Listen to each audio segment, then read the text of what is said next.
coach. A busy off season. Yeah, how about that? New This coaching pesky staff. day job is keeping me away from my bad golf. No, I mean, obviously, we're getting to the tail end of recruiting. Um, it's been obviously a whirlwind because there's so many things going on: transfer portal, NIL, retention of your own players, development of your own players. But I think we've done a really good job. We've had to hire some new coaches as well.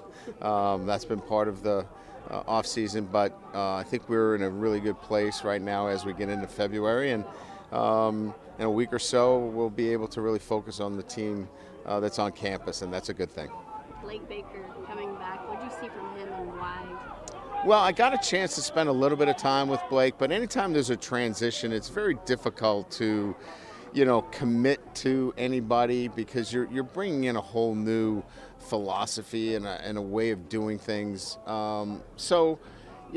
I was impressed with him, and then obviously the work that he did at Missouri, and as an SEC opponent, we got a chance to see him firsthand, and was impressed with his work, his ability to recruit, and then certainly the relationships that he built at LSU when he was at LSU made him a logical choice. Bo Davis, bringing him in. One of when we talk about the best defensive line coaches in the country, his name keeps coming up, and so I got a chance to spend some time with him and talk to him about coming back to LSU. And it wasn't an easy decision. He was at a great school and a great program, but I think the ability to come here and come back to LSU was attractive to him. The ability to build something here, great. I think was attractive, and certainly teaming him with Kevin Peoples, who is an outstanding defensive line coach who sometimes gets into the shadows, but is in his own right one of the best in the business. I think we've got two outstanding coaches there that are going to do a great job. Have you ever had coordinators like for the OC position now? Yeah, I mean, I think I've had him in my career. I mean, Joe will take, the chief responsibilities and certainly be the play caller. Cortez will have a major role as well. But at the end of the day, if you don't like the play call, you can see me and you can see Joe. I think we'll have a clear delineation in terms of the roles. Both of them are outstanding. Joe will be the play caller. Joe will obviously still have the quarterbacks, and I think it'll be a team approach in terms of, we've got great coaches. Brad Davis does a great job with the offensive line. Frank Wilson, Cortez certainly. Slade Nagel is an experienced offensive coordinator from Tulane who's done, great things at Tulane. He gives us an experienced play caller as well. So I think we're going to lean on the group, and Joe will get the lead in terms of the play caller. What's the response that you heard, not only from your team, but from recruits as well, about just all of the changes and maybe how much they approve of some of the coaches that you brought in? Yeah, I mean, I think, more than anything else, for me, it's making decisions that are in the best interest of the program, first and foremost.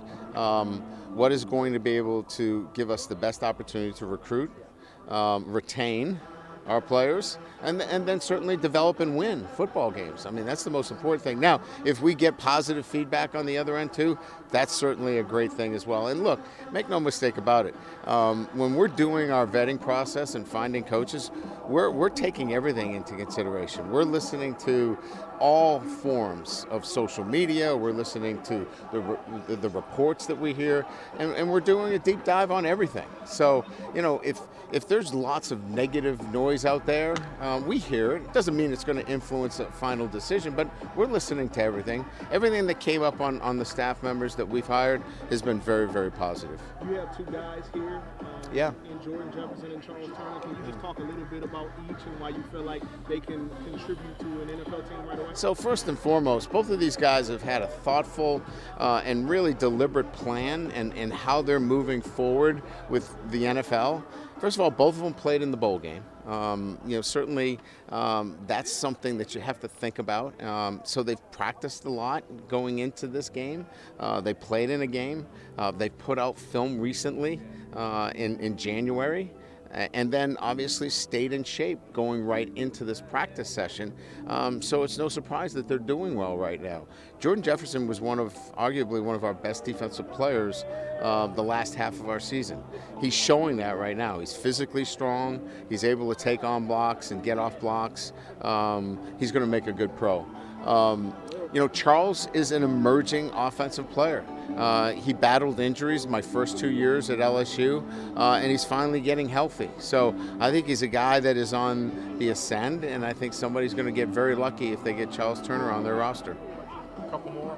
He's got to run. And Xavier Thomas, you guys are bringing him in. Yes. Plays on the outside. Yeah. What did you see in the player when he was in the SEC, especially coaching against him? And then what are your excitements bringing him into your system? Not a lot of guys that can do it both as a kickoff return guy, punt returner, and a wide receiver. He's a guy that you can hand the ball off to. You can throw it to him.